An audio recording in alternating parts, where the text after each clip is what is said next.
Anytime you're exploiting people, the expectation, and this is just human nature, is that people are going to rebel, they're going to revolt, they're going to resist. And to maintain that status quo, you need enforcement.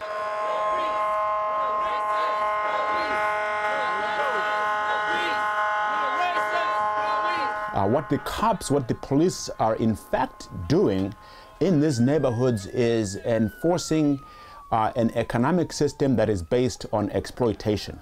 The low-wage business model is not sustainable in the long run. The ideology of economic marginalization produces resistance, and the way to keep that resistance down is to have heavy police presence.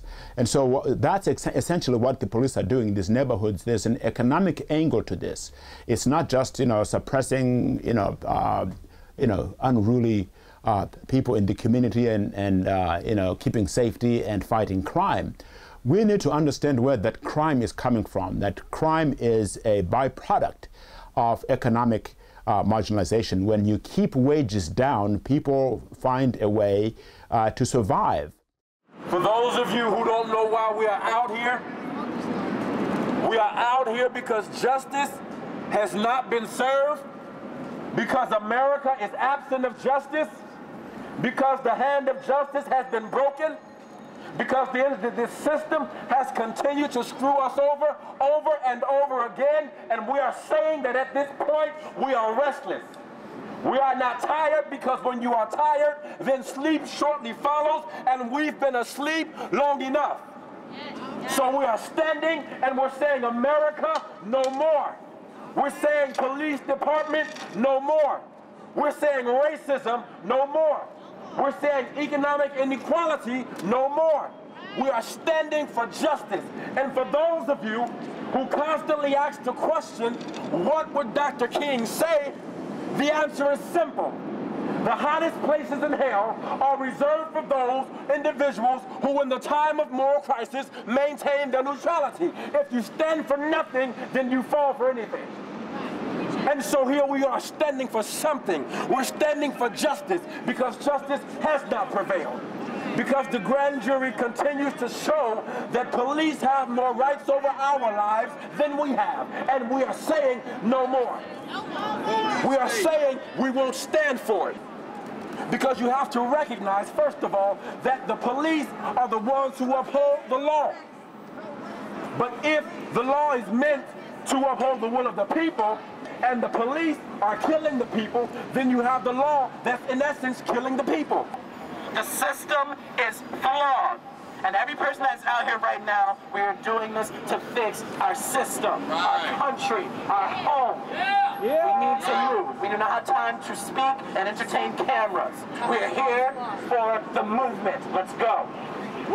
I can't breathe. I can't breathe. I can't breathe. I can't. What we're seeing in Ferguson and in New York City and in Cleveland, wherever these police actions have taken place, is a moment in which the public reacts to the murderous acts of police officers, and oftentimes that focus really prevents an overdue appreciation of a lot of the grievances that are part of these rebellions, these eruptions by community members. So it is important, obviously, to express outrage when a child and a young person, an unarmed black person is killed by police. But it's also, I think, it should be an opportunity for us to really think beyond that moment, to look at what has been happening in the United States over the last 25, 30 years in terms of the economic doctrine that has been hoisted on these communities. The shorthand for that is neoliberalism. An ideology that essentially worships profit maximization, the notion that corporate elites have every right to maximize profits, and that workers have no rights, communities have no rights whatsoever.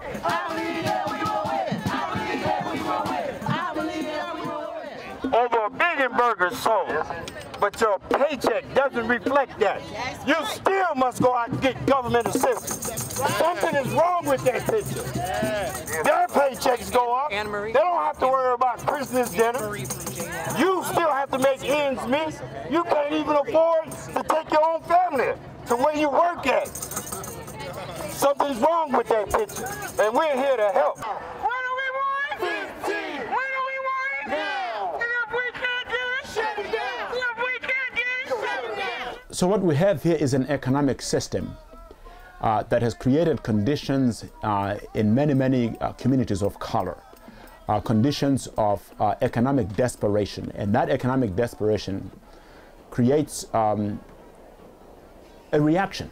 People are going to survive when they face economic marginalization. That's just a fact of life. But then that requires police repression. It requires police presence. In police presence, the preponderance of police in these neighborhoods is a way that the police comes in to re-establish order. But that disorder is created by economic conditions that are imposed by the system. Hands up! Don't shoot! Hands up! Don't shoot! We have literally watched Eric Gartner choked to death right on video. And what is the response? Nothing. We literally watched in a 9-day period Ferguson to New York. If your color does not matter, then why is this police officer not being held accountable? If your color do not matter, why in the world can John Burge torture 200 African Americans and never be held accountable? If your color do not matter, then why in the world is there still over 100 torture victims still in prison, cannot get relief? Why? It's due to the fact that we have been ignored. We have been treated as outcasts. That's right. And what the system does not want is for us to show our outrage in unity. It wants us divided. It wants us conquered because the system has played upon the lack of unity so that they can persecute us, so that they can keep us in prison. I was 16 years old, placed inside of an interrogation room. My genitals grabbed and squeezed. 16 years old, going and looking at a judge, not even knowing what genitals or testicles meant, but telling the judge. The officer grabbed my private area and watching a court system laugh at me, watching a court system call me retarded. Why? Because it wanted to get away with its crime. Giving me 4 natural life sentences, telling me that I would never, ever get out of prison. Spending 28 years of my life inside of a rat hole, which is called a prison.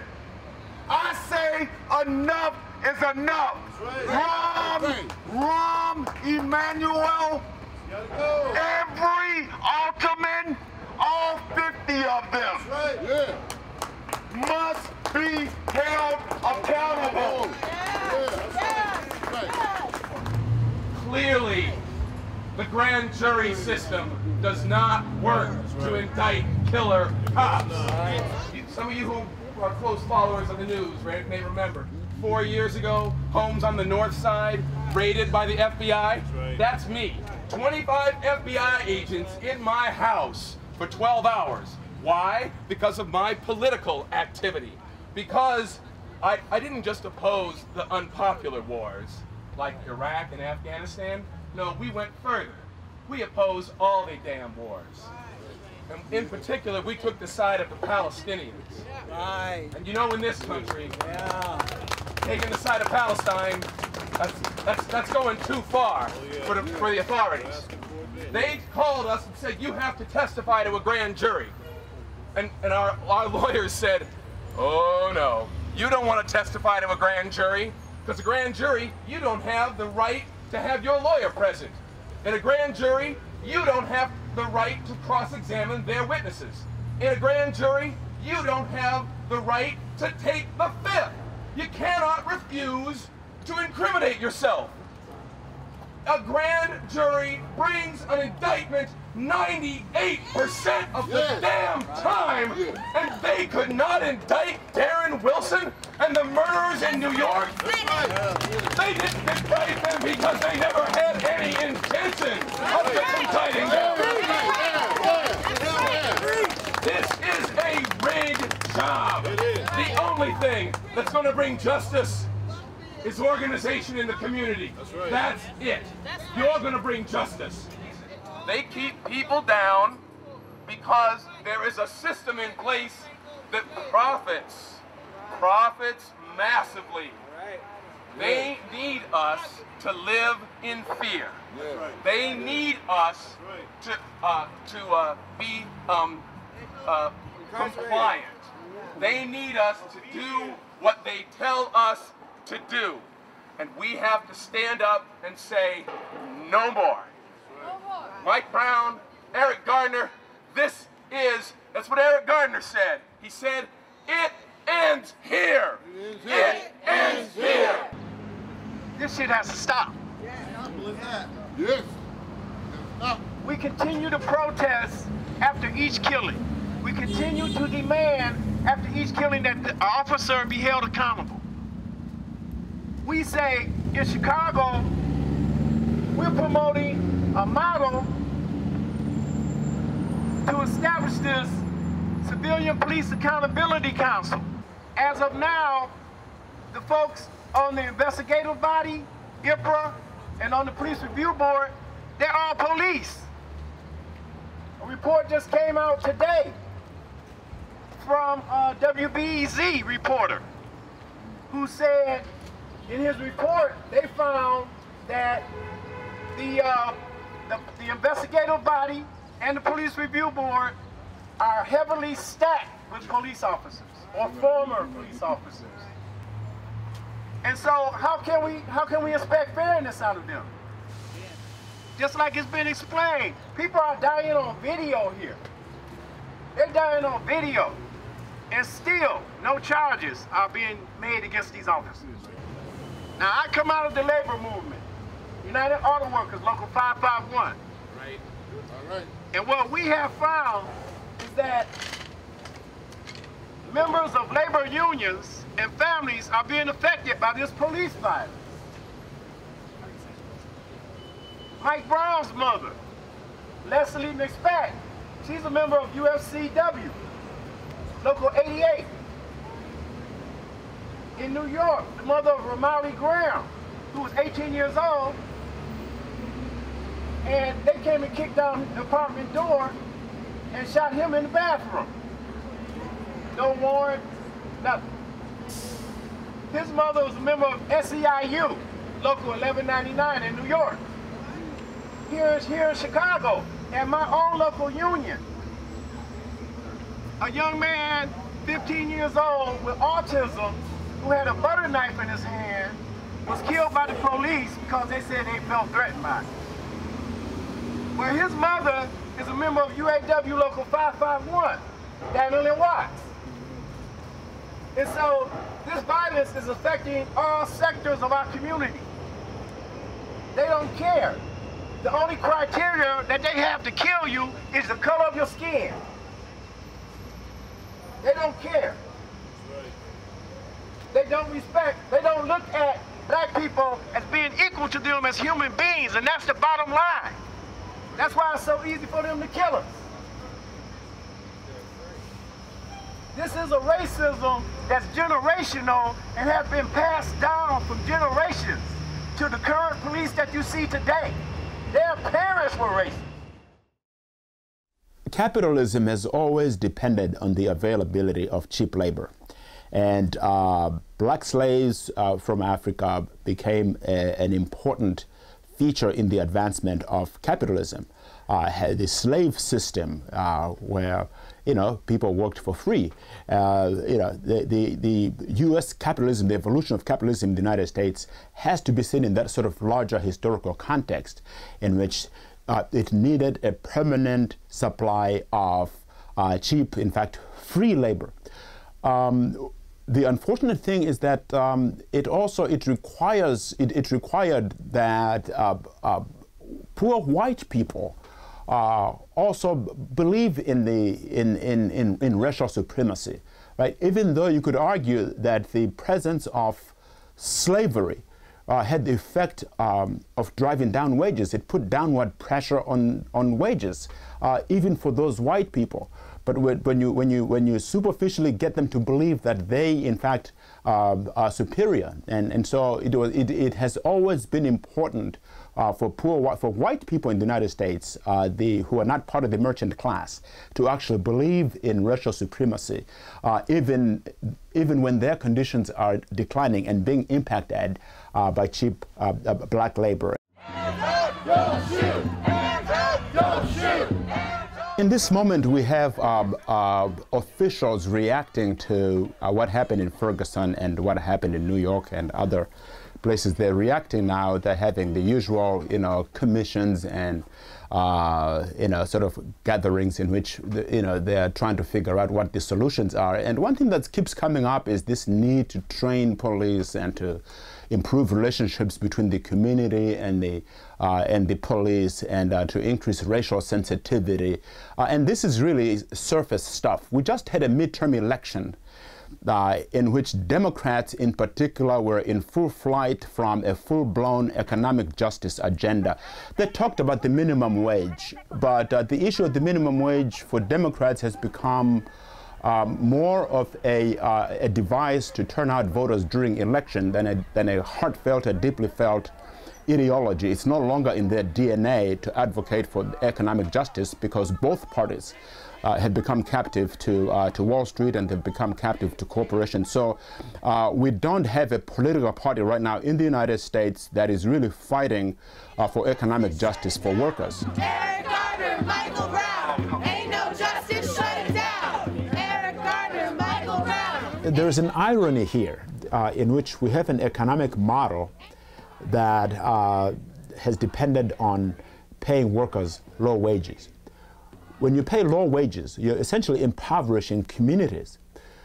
That creates social instability. That social instability is manifested in high crimes and other social dysfunctions. The elites then respond not by addressing those economic problems, by, say, raising wages or allowing workers to form unions so they can improve their lives. They're responding with more police in those communities, right? And so we have what we're seeing today, these eruptions in Ferguson and in New York, people reacting to police brutality, that essentially is a function of how the elites have chosen. They're making a choice to respond to social instability with force rather than economic policy that actually addresses the economic problem in the first place, the problem of economic marginalization. Lee here. I'm here in Clayton. We're awaiting the announcement on whether Darren Wilson will be indicted or not. As you can see, we got a score of national media out here in the parking lot. Gradually, the police presence is being stepped up. We saw Florida police officer here at DePere, as well as officers from other municipalities here in the area right now. So we're all here in Clayton waiting the decision. And we'll see how it goes. As you look into the background, you see a lot of national media and local media gathered, and behind me on the other side, behind me on the other side is the courthouse and the Justice Center, and we see people beginning to gather. After their exhaustive review of the evidence, the grand jury deliberated over 2 days and reaching their final decision. They determined that no probable cause exists to file any charge against Officer Wilson. There it is. No probable cause. And scientific evidence examined by the grand jury, combined with the witness statements, supported and substantiated by them. There it is. No indictment.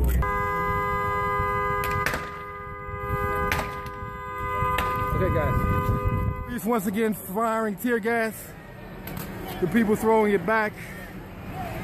Police behind their vehicles. We're in front of Kathy's Kitchen. And over here, the protesters to the left.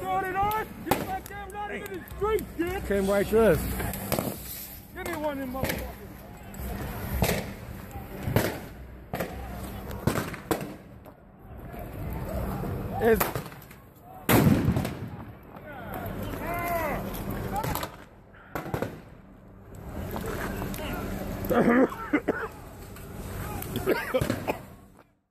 The United States have a low-wage business model that has been dominant now for the better part of 30 years.